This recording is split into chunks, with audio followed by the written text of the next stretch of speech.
자, 5번 문장 자체는 맞는 문장이지만 요거는 개인에게 미치는 영향이 아니라 사회 전체에 미치는 영향이라서 요거만 좀 다른 거예요.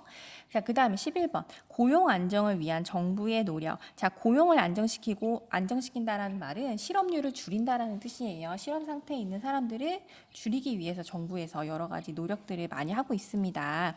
자, 공공사업을 확대한다. 맞아요. 자, 공공사업을 확대한다라는 말은 그만큼 일자리를 많이 창출한다라는 의미와도 같아요. 그 다음에 비정규직 근로자의 비중을 확대한다? 아니지. 비정규직이라는 말은 정규직으로 취직한 게 아니라 일정 기간 동안에만 일하는 사람이잖아요. 그래서 비정규직 근로자가 늘어나면은 오히려 고용이 불안정한 거지. 자, 그 다음에 실업자에게 체계적인 직업 교육을 실시한다. 맞습니다. 자, 직업 교육을 받아서 새로운 일자리를 구할 수 있도록 재취업을 위한 교육을 실시합니다. 인력 개발 프로그램을 통해 실업자들이 새로운 일자리를 얻을 수 있도록 지원한다. 맞습니다. 답은 4번. 자, 그 다음에 12번 문제 중요해요. 잘 보세요. 자, 국제 거래가 발생하는 원인으로 적절하지 않은 것을 골라보래요. 자, 국제 거래가 발생하는 이유는 왜 그런 거죠? 나라마다 자연환경도 다 다르고요. 기술 수준도 다 다르고요. 보유하고 있는 천연 자원의 양도 다 다르고요. 자, 이렇게 국가마다 다 특징이 다르죠. 그리고 국가마다 다 천차만별 다르기 때문에 자신에게 유리한 거, 비교 우위에 있는 거를 가지고 특화를 시켰었어요. 특화 기억나죠? 그 하나만 집중해갖고 올인해가지고 그것만 생산하는 거. 그런 다음에 어떻게 하는 거야? 국가와 국가 간에 이 국제거래, 무역을 통해서 상호 거래를 하게 되면 서로 이득이 된다라는 게 이제 국제거래가 발생하는 이유였었죠. 자, 그런데 자, 모든 나라가 거래를 통해 이익을 얻는 건 맞지만 완전히 똑같은 동일한 이익을 얻을 수 있나요? 자, A라는 나라가 100만큼, B라는 나라가 100만큼 이렇게 100 똑같은 동일한 이익을 얻을 수가 있나요? 이건 현실적으로 불가능한 거예요. 그래서 틀려요. 나라마다 보유하고 있는 노동과 자본의 양과 질이 다르다. 맞아요. 나머지는 다 맞고 요거 4번. 요거는 틀려요. 자, 그 다음에 13번 문제를 보도록 하겠습니다. 자, 요 13번은 우리 이거 건너뛰었죠? 시간 관계상 건너뛰었으니까. 건너뛰고 14번 문제를 보겠습니다. 자, 밑줄 친 기억 니은을 발생시키는 요인을 한 거래요. 자, 외국 화폐와 이거 우리 환율 어려운 환율 부분이다. 자, 외국 화폐와 자국 화폐의 교환 비율인 환율은 외환에 대한 수요와 공급에 의해서 결정된다. 자, 그렇습니다. 자, 수요를 발생시키는 요인 어떤 게 있나요? 자, 수요를 발생시킨다라는 말은 우리가 외화를 써야 되기 때문에 필요로 한다라는 거야. 그치? 그럼 뭐가 있을까? 그치? 수입을 하는 경우에 수출은 아니 반대지. 그 다음에 그치? 해외여행을 가는 경우에 그리고 빌렸던 외국 돈을 상환해야 되는 경우에 이럴 경우에는 수요가 발생하는 거지. 그다음에 외국인 관광객 유치한다? 이거는 아니지. 이거는 공급인 거고.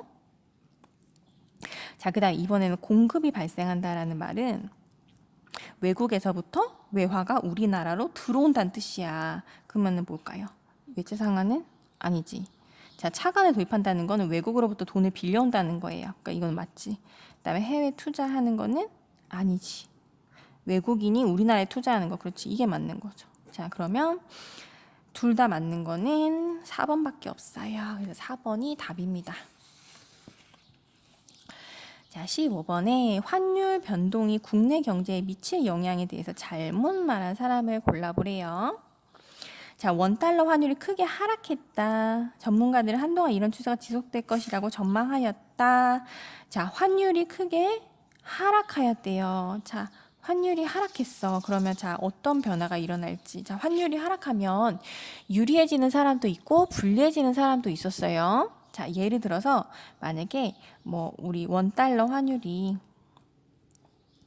원래 한 1,300원 정도 했다라고 한번 예를 들어 볼게요. 자, 그러면 환율이 하락했다는 말은 뭐예요? 1,300원쯤 하던 것이 한 1,200원이나 1,100원이나 이런 식으로 떨어졌다라는 말이에요. 자, 그러면 어떤 일이 벌어질까요? 자, 국내 물가 안정에 도움이 될 거야. 자, 이거 맞아요. 자, 그 다음에 수입 원자재 가격이 하락할 거야. 자, 이것도 맞아요. 왜냐? 우리가 예전에는 1달러짜리 물건을 수입해서 올 때 예전에 1,300원을 내야 살 수 있었다면 이제는 1,100원만 내도 살 수 있다라고 한번 가정을 해보세요. 그러면 가격이 하락하는 거죠. 자, 그 다음에 외채 상환에 대한 부담이 증가할 거야.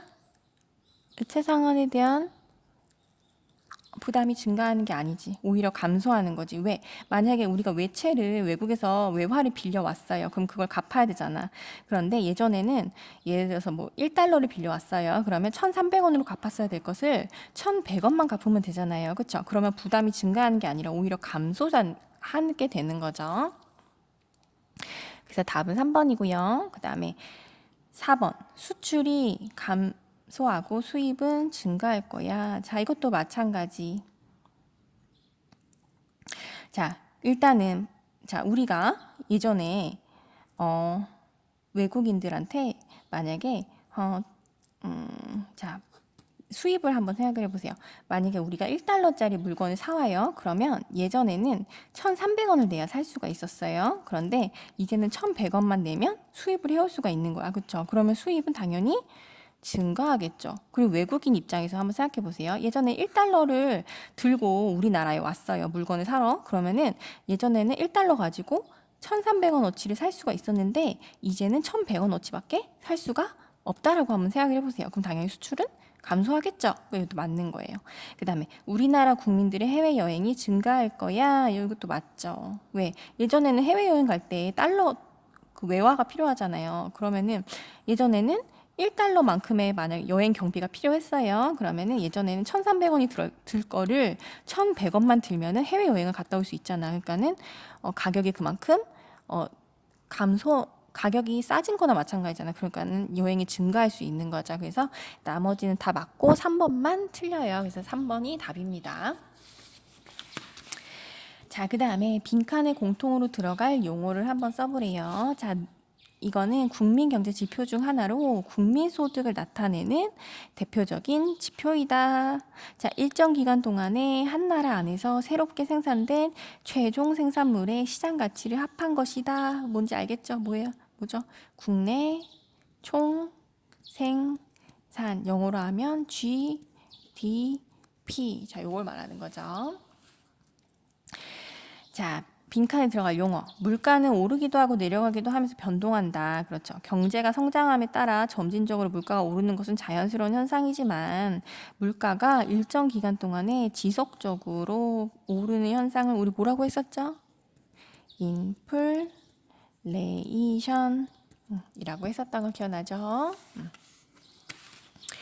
자, 다음과 같은 상황에서 나타날 것으로 예상되는 A국의 환율 변동을 외환의 수요 공급과 관련하여 서술하시오.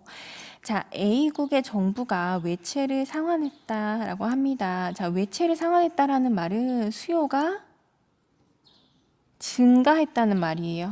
자, 우리가 외국에서 빌려온 돈을 갚아야 돼. 그럼 어때? 그만큼 달러가 필요한 거죠. 그러니까 수요가 증가한 거야.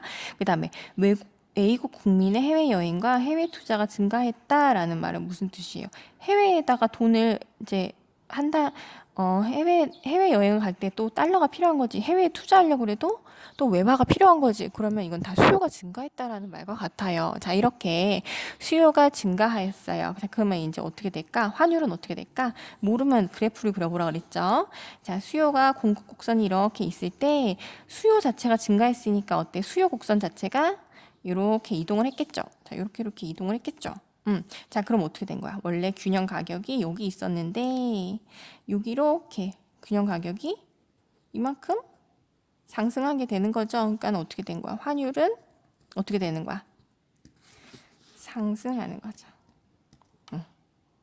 환율이 상승한다. 수요가 증가해서 환율이 상승한다. 자, 여기까지 해가지고 우리가 이제 4단원, 5단원을 풀어봤습니다. 고생 많았습니다.